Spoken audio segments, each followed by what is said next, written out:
So the question that everyone currently has is Bitcoin on the verge of a massive, massive breakout above this whole entire range that it has spent the last 6 months in? If we zoom in on the daily time frame, we have been creating higher highs and higher lows essentially since this August bottom capitulation. We have been setting higher highs, higher lows, higher highs, higher lows, and then over the past week we set a new higher high. So at this point, in my opinion, even if Bitcoin were to pull back, it's likelier that we are just going to be looking for the next higher low. Perhaps it would come down at the 63K range if this were to happen.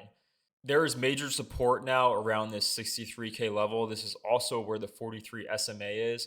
If we zoom in on the Bitcoin daily chart, though, it broke below this 10 SMA, but then today reclaimed it on the daily close. So this is a positive sign. This also held this support, which is kind of key. We kind of saw a double bottom breakout, a higher high, and then a retest of this high from back in September.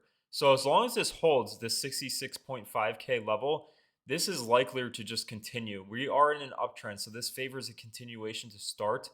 If we do break down, we have a zone to look for a higher low, but still, this just favors a continuation. A lot of people are in denial of what's going on currently. If you look at the timing of all this, this is right on time with how it has done historically during election years.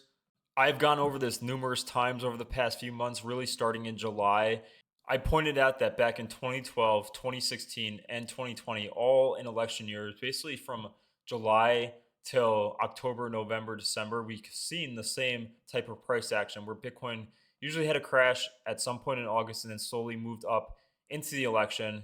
This is 2012. This was the election timing right here. Afterwards, Bitcoin started to move up and then start to surge in 2013. If we go to 2016, same exact thing. This was the election right here. We saw Bitcoin crash in August and then slowly move up into the election and then start to go a lot more crazier after the election. And then we go to 2020, same exact thing once again. The election fell right here and we slowly moved up into the election right here and then afterwards continued to move up and go crazy once again. So Bitcoin has done this 3 times. It's 3 for 3. And really, if we look at the setup today, currently, it's kind of setting up the same way. I drew this out back in July and August, as you guys know, and it's basically followed the path that I drew, which was kind of just based on prior history. It wasn't that hard to draw this out because this has been a historical type of price action we've seen in every single election year. So once again, we're seeing the same type of price action play out once again.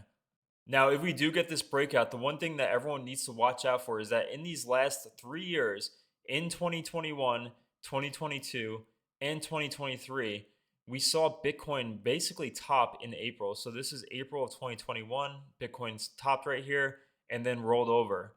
Then if you go back to 2022, this is April right here. Bitcoin topped around this time and then proceeded to roll over.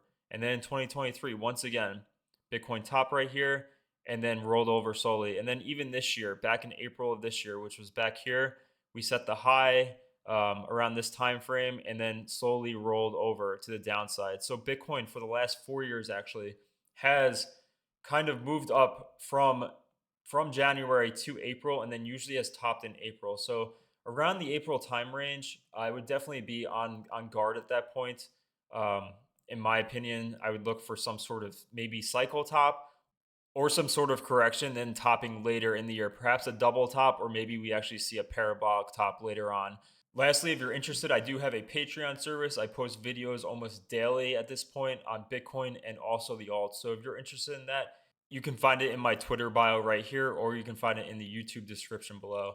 And if you're watching on YouTube, make sure to like, comment, and subscribe. I appreciate all the support. And if you're watching on Twitter, make sure to also follow on YouTube as I post all the videos there first.